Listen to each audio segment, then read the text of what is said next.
오늘 본문에 등장하는 버가모는 소아시아의 우상 숭배의 중심지였습니다. 오늘 계시록 2장 13절에 버가모에는 사단의 권자가 있는 데라 그랬습니다. 특별히 버가모에게 특이한 것은 아스클레오피오스라고 하는 그 우상을 섬기는 신전이 있었는데, 이 신의 상징이 뱀입니다. 뱀을 숭배하는 거예요. 성경은 창세기서부터 이 뱀은 사단의 상징으로 등장합니다. 물론 요한계시록에도 그렇죠.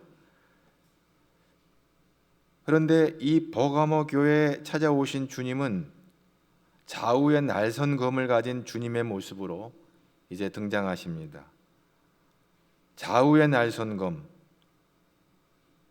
이 말씀은 어디서 들어봤냐면, 우리가 히브리서 4장 12절에 보면 하나님의 말씀은 살아있고 활력 있어 좌우에 날선 어떤 검보다도 예리하여 우리의 혼과 영과 및 골수와 관절을 찔러 쪼개기까지 하며 또 마음의 생각과 뜻을 판단한다 그랬습니다. 바로 말씀, 이 좌우에 날선 이 검, 하나님의 말씀을 비유하고 있습니다. 왜 날선 검을 가지신 주님이 나타나셨는가? 사탄의 본부가 있는 이 버가모에, 이 버가모 교회의 영적 전쟁을 지원하기 위해서 이 검인 하나님의 말씀을 들고 나옵니다. 원수 사탄을 무찌르고 괴멸시킬 최고의 무기는 바로 하나님의 말씀입니다. 좌우에 날선 검.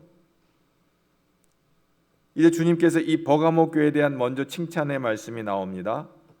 오늘 13절 말씀을 다 같이 한 번 더 읽어보도록 하겠습니다.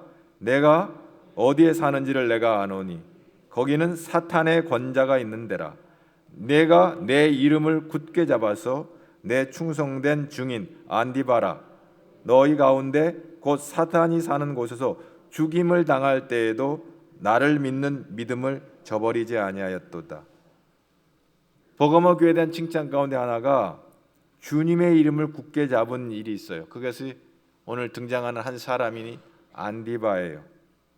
내가 내 이름을 굳게 잡았다. 사단의 권자가 있는 가운데에서도 흔들리지 아니하고 너가 죽임을 당할 때에도 죽기까지, 죽음을 감수해 가면서까지, 순교하기까지 믿음을 저버리지 않았다. 이것을 대단히 높게 평가하는 주님의 모습입니다. 안디바는 그리스도의 충성된 증인으로서 순교를 한 것입니다. 그런데 이런 버가모 교회에 또한 책망이 있습니다. 14절 말씀을 우리 한번 보겠습니다. 그러나 내게 두어 가지 책망할 것이 있나니 거기 내게 발람의 교훈을 지키는 자들이 있도다.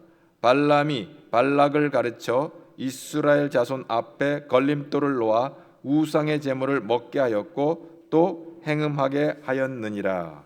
여기 발람의 교훈을 지키는 자들이 있다는 거예요.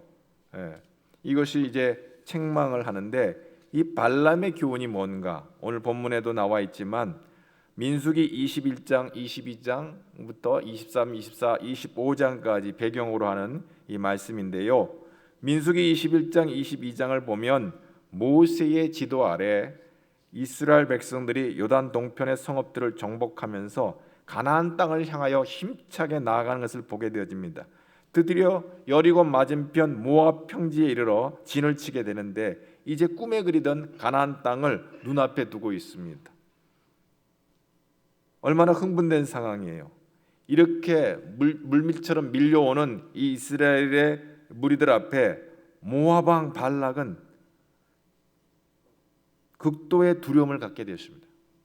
그래서 메소포타미아 발람이라고 하는 이 점술가를 불러서 그에게 복채를 약속하고 이스라엘을 저주하도록 초청합니다.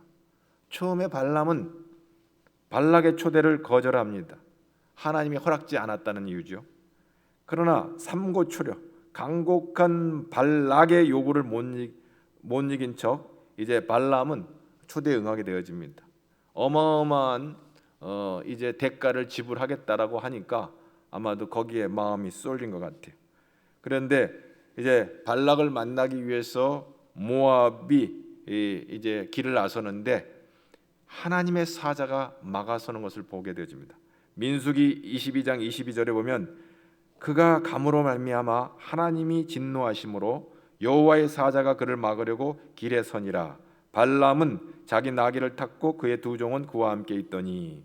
그렇습니다. 하나님이 진노하셨다. 이스라엘을 저주하러 발락을 만나러 가는 발람의 일행을 하나님의 사자가 막아서는 것을 보게 되어집니다. 민수기 22장 31절에 구체적으로 그때에 여호와께서 발람의 눈을 밝히심에 여호와의 사자가 손에 칼을 빼들고 길에 선 것을 그가 보고 머리를 숙이고 엎드리니 놀라운 광경이 벌어집니다. 여호와의 사자가 칼을 빼어 발람의 진영을 막아섭니다. 결국 발람의 저주는 하나님의 강건적인 개입으로 말미암아 실패로 돌아갑니다. 하지만 발람의 저주는 하나님이 막으셨지만 오늘 본문을 보니까 발람이 한 꾀를 내어 발락에게 귀뜸을 해준 게 있어요. 자기가 융숭한 대접을 받고 그냥 빈손으로 가기에는 미안했나 봐요. 왜냐하면 네 번의 저주를 하겠다고 나섰는데 하나님이 허락지 않냐므로 이스라엘을 네 번이나 축복을 하게 되어버리거든요. 좀 민망하게 돼버렸어요. 대접은 대접대로 받았지만 그러니까 귀뜸을 해준 것 같아요. 팁을 하나 줬어요. 민수기 31장 16절에 보니까 이렇게 말하고 있어요. 보라, 이들이 한번 읽어볼까요? 보라, 이들이 발람의 꾀를 따라 이스라엘 자손을 부올의 사건에서 여호와 앞에 범죄하게 하여 여호와의 회중 가운데에서 연병이 일어나게 하였느니. 이스라엘을 저주하는 방법 대신 내적으로 타락을 유도하는 방법을 발락에게 조언해 준 것 같아요. 발람의 꾀, 이게 뭐냐면 부올의 사건인데 바로 여호와 앞에 범죄하게 했다는 거예요. 구체적으로 뭔가 오늘 민수기 25장에 드러난 이 부올의 사건은 음행과 우상 숭배예요. 모압의 여인들이 이스라엘 백성들과 음행을 하여 육적인 타락을 일으킵니다. 민수기 25장 1절, 2절, 3절을 한번 다 같이 보겠습니다. 한번 볼까요? 이스라엘 시딤에 머물러 있더니 그 백성이 모압 여자들과 음행하기를 시작하니라. 그 여자들이 자기 신들에게 제사할 때에 이스라엘 백성을 청하매 백성이 먹고 그들의 신들에게 절함으로 이스라엘이 바알부올에게 가담한지라. 여호와께서 이스라엘에게 진노하시느니라. 그러니까 하나님의 진노를 살 행위를 이스라엘로 하여금 하도록 이제 유도하는 것이죠. 결국 이 부올의 사건으로 이스라엘의 남성들이 2만 4천 명이 연병으로 죽게 되었다고 하는 것이죠. 물론 이 일을 꾸민 발람도 모세가 보낸 군사들에 의해서 비참한 최후를 맞이하게 되어집니다. 자, 그래서 오늘 본문을 다시 보게 되어집니다. 14절 말씀 봅니다. 그러나 내게 두어 가지 책망할 것이 있나니 거기 내게 발람의 교훈을 지키는 자들이 있도다. 발람이 발락을 가르쳐 이스라엘 자손 앞에 걸림돌을 놓아 우상의 제물을 먹게 하였고 또 행음하게 하였느니라. 바알을 섬기게 하고 또 음행을 하는 그런 일들이 있었다는 것이죠. 15절 다 같이 봅니다. 이와 같이 내게도 니골라당의 교훈을 지키는 자들이 있도다. 버가모 교회 교인 가운데 신자들을 죄에 빠뜨리는 사람들이 있었습니다. 이 무리들은 발람의 교훈을 따르는 니골라당이 등장합니다. 이 니골라당은 고대 교부 이레니우스에 의하면 초대 예루살렘 교회를 섬기도록 7명의 집사를 세웠는데 그 7집사 중에 유대교에서 개종한 니골라라는 사람이 있었는데 이 니골라가 타락을 한, 그래서 이 니골라가 이끄는 무리들이 있었는데 그 무리들이 바로 복음을 흔들어 놓는 무리가 된 거였어요. 그래서 니골라 당이 된 거예요. 초대 교부 클레멘트도 이 니골라 당을 이렇게 표현합니다. 자기 충동에 붙고놈을 모르고 사는 염소 새끼같이 쾌락에 자신들을 내던져 버렸다라고 이렇게 평가하는 무리입니다. 이 니골라라고 하는 말은 헬라어 두 단어가 합성한 거예요. 니칸이라는 이 지배한다는 것과 백성이라는 이 라오스라는 말이 합해서 니골라가 나왔어요.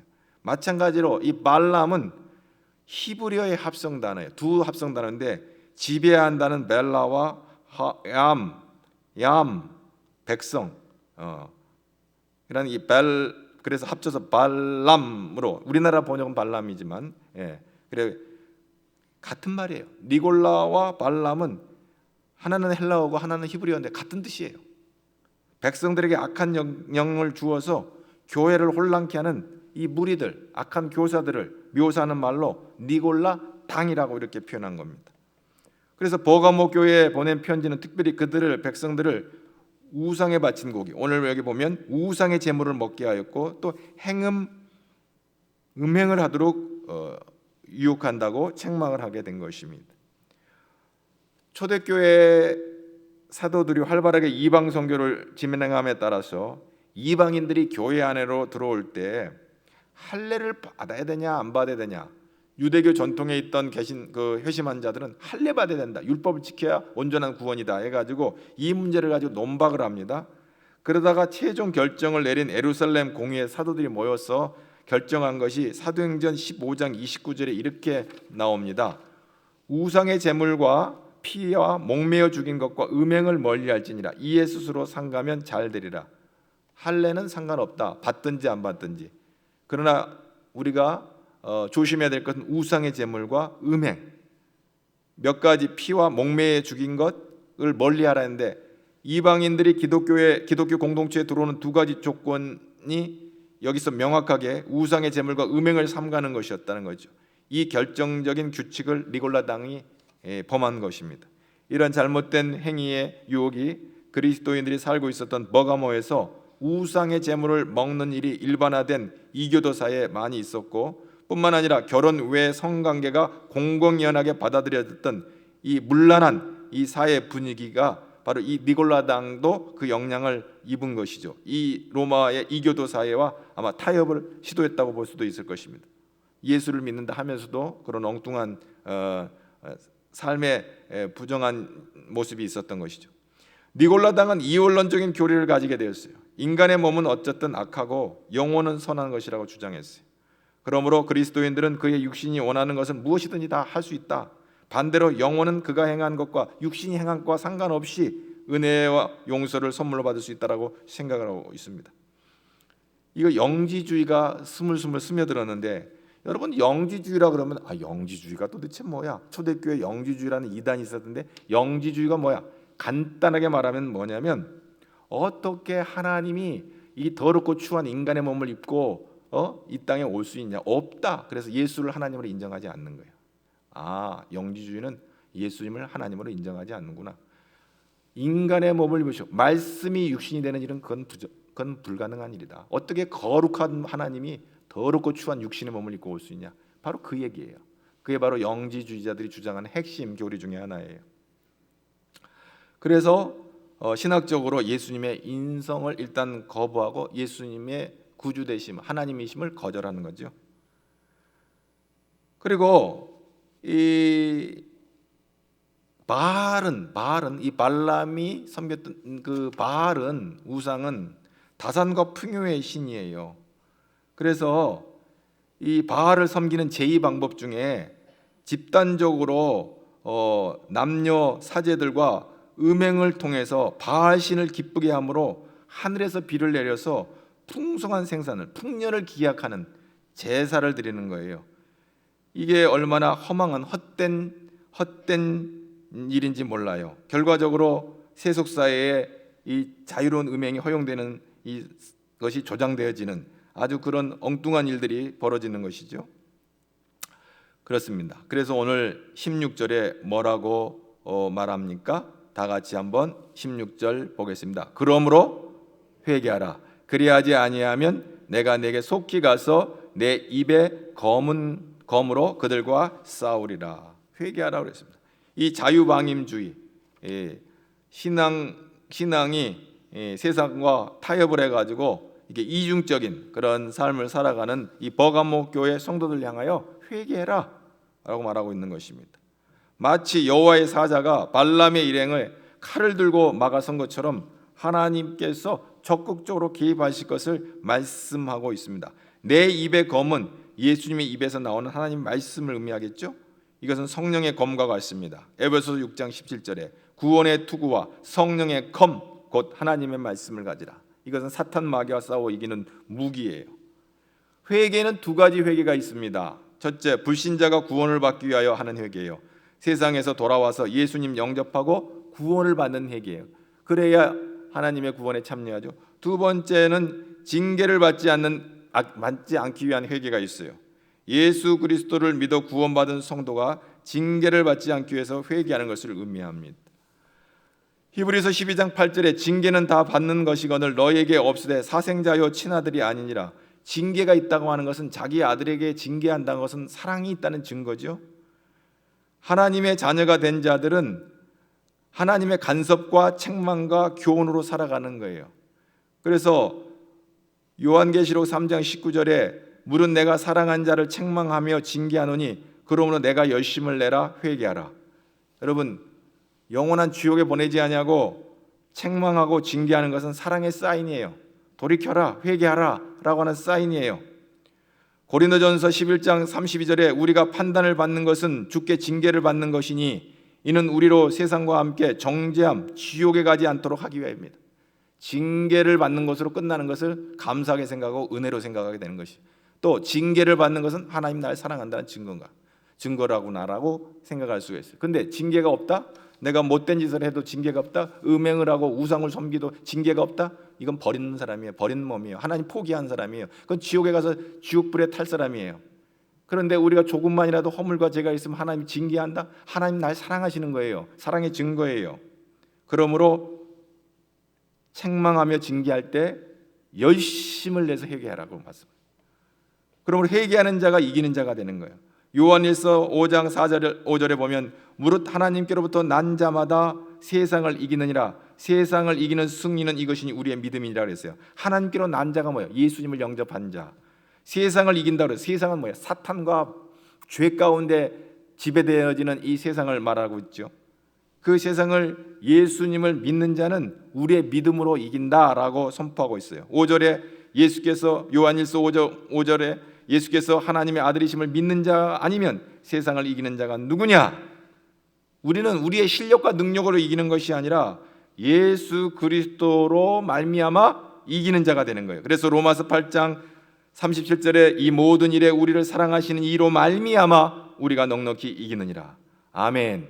예수님이 내 안에 계시면 예수의 이름으로 나아갈 때 마귀는 한 길로 왔다 7길로 도망갈 줄로 믿습니다.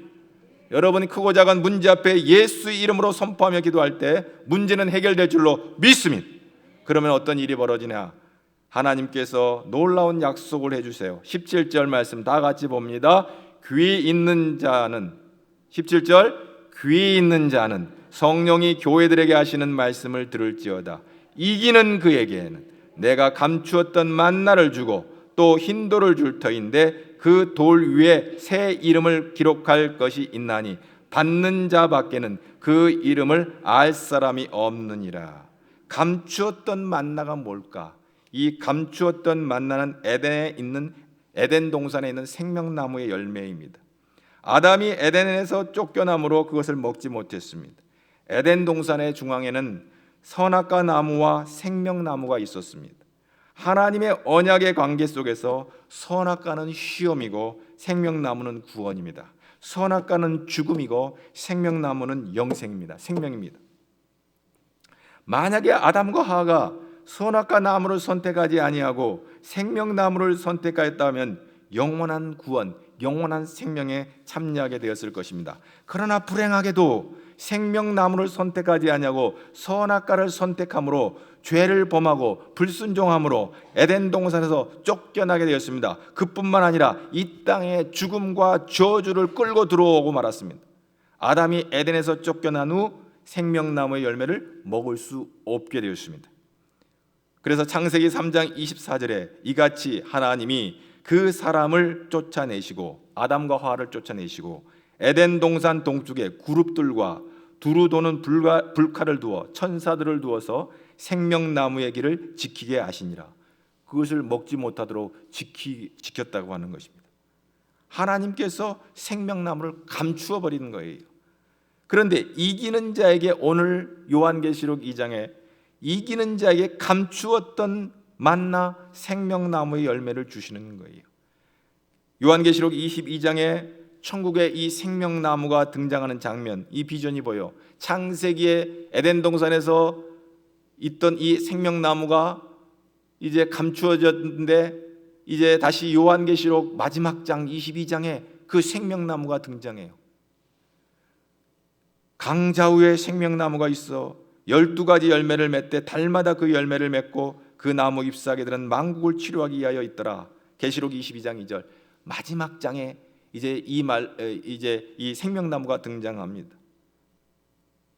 그런데 하나님은 제2의 생명나무가 되시는 메시아 예수님을 약속하시고 보내주신 것입니다. 갈라디아서 4장 4절에 때가 참에 하나님이 그 아들을 보내어 여자에게서 나게 하시고, 교부신학자 어거스틴은 생명나무를 예수 그리스도의 모형으로 해석합니다. 그런데요, 에덴 동산의 생명나무는 그리스도의 모형으로 끝난 거예요. 생명나무에 무슨 능력이 있는 게 아니에요. 생명나무에 무슨 권세가 있는 거 아니에요.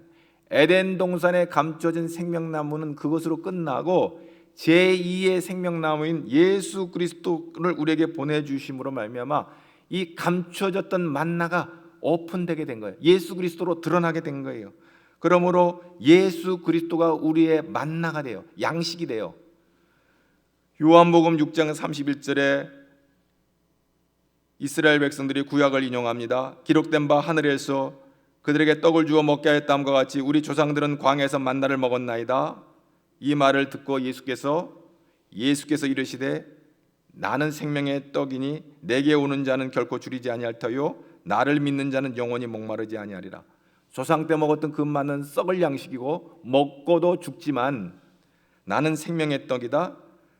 내게 오는 자는 줄이지 않고 나를 믿는 자는 영원히 목마르지 않는다.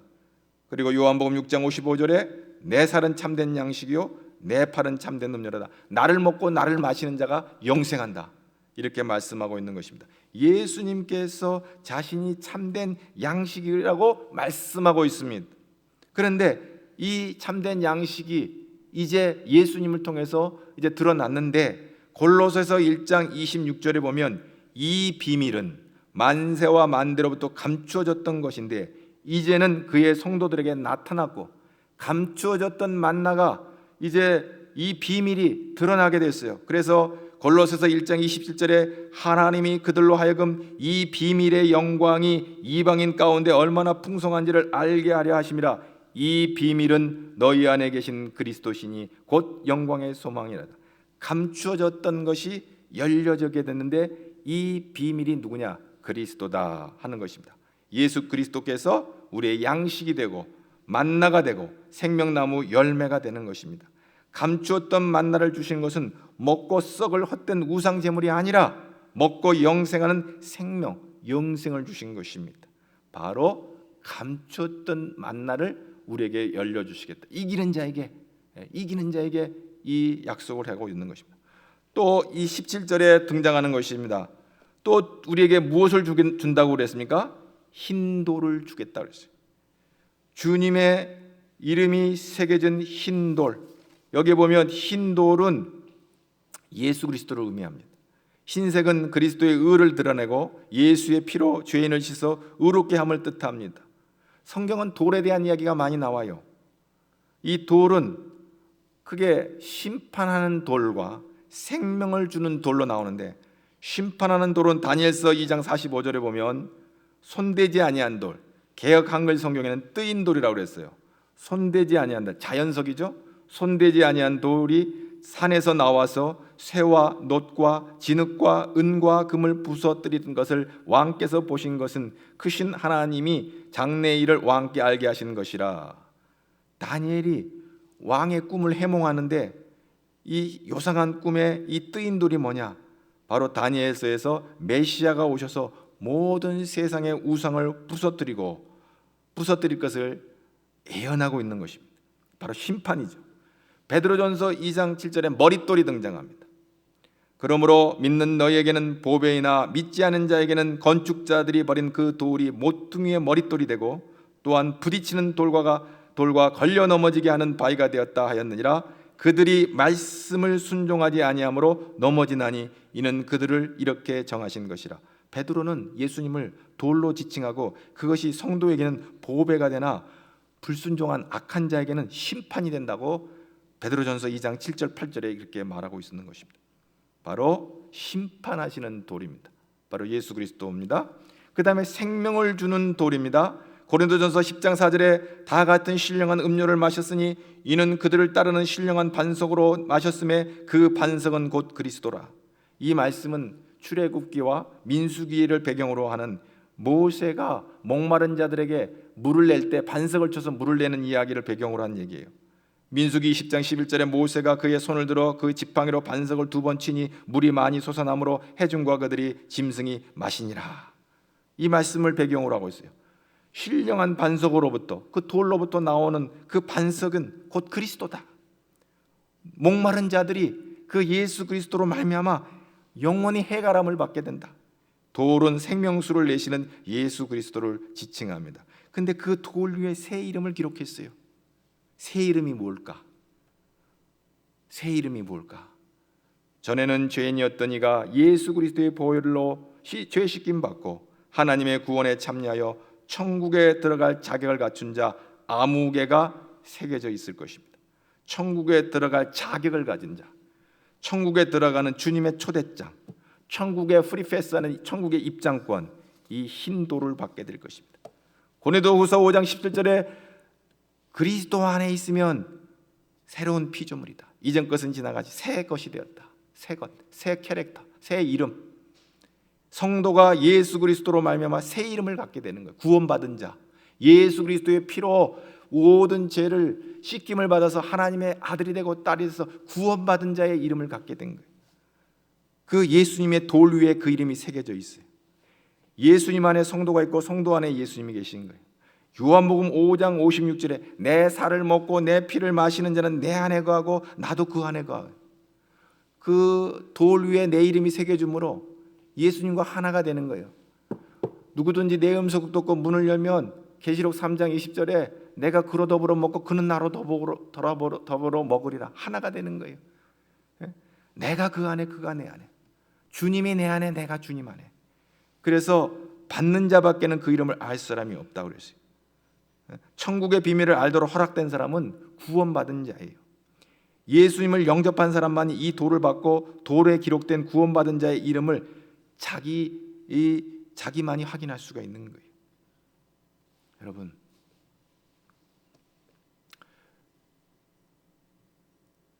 직장에 가거나 학교에 가거나 합격증을 받은 사람이 그 자기가 합격증을 받아가지고 이렇게 오면서 이렇게 그 합격증을 바라보면서 빙그레 웃어요. 그러면 옆에 사람이 저 사람이 왜 웃나 알지를 못한 거예요. 예? 자기가 무슨 시험에 합격을 한 그 합격증을 가지고 자기만이 아는 거지. 자기 이름이 거기에 있는 거예요. 아무개. 너는 천국에 들어올 자다. 하나님의 아들이다. 하나님의 딸이다. 빙그레 웃는 거예요. 아무도 알지 못해. 옆에 사람 저 사람이 왜 웃나 알 수 없어요. 알 사람이 없어요. 자기만이 아는 거예요. 근데 안디바가 이 비밀을 알았어요. 바로 예수의 이름이 감추어진 만나인 걸 알았어요. 생명의 양식인 걸 알았어요. 바로 예수의 이름이 흰돌, 천국의 초대장인 걸 알았어요. 그래서 그것을 안 이 안디바는 그것을 꽉 붙잡았어요. 오늘 13절 말씀 다시 한번 그 말씀을 생각하면서 읽어보겠습니다. 내가 어디에 사는지를 내가 아노니 거기는 사탄의 권자가 있는 데라. 내가 내 이름을 굳게 잡아서 내 충성된 증인 안디바가 너희 가운데 곧 사탄이 사는 곳에서 죽임을 당할 때에도 나를 믿는 믿음을 저버리지 아니하였다. 죽기까지 꼭 잡았어요. 이게 생명의 길이구나. 이게 영생의 길이구나. 꽉 붙잡았어요. 그래서 안디바는 하나님의 영원한 하나님의 나라에 참여하는 축복을 받게 되는 거예요. 이 비밀을 이 비밀은 자기만이 아는 거예요. 그렇기 때문에 꽉 붙잡았던 거예요. 죽는다 해도 놓지 않았던 거예요. 오늘 이 안디바와의 믿음이 여러분의 믿음이 되기를 주님의 이름으로 축복합니다. 이 감추어진 만나 흰돌이신 예수 그리스도를 꽉 붙잡으로 말미암아 영생을 누리는 저와 여러분 되기를 주님의 이름으로 축복합니다. 우리 이번 상반기 동안 우리는 말씀을 묵상하고 있습니다. 말씀을 필사하고 있습니다. 여러분 말씀을 쓰는 가운데 베푸시는 은밀한 은혜가 있을 거예요. 여러분 기도하는 가운데, 여러분 골방에서, 또 여러분 새벽 기도하는 새벽 자리에서 어느 곳이든지 우리 하나님과의 깊은 영적인 교제를 통해서 하나님의 음성을 듣는, 그래서 그 기쁨을 알 사람이 없는, 그 기쁨을 누리는 저와 여러분 되기를 주님의 이름으로 축복합니다. 하나님 감사합니다.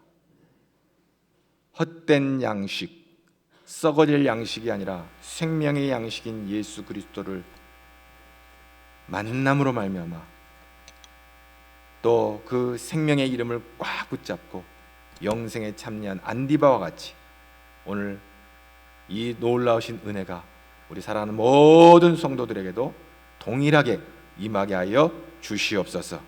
예수님 이름으로 기도하옵나이다.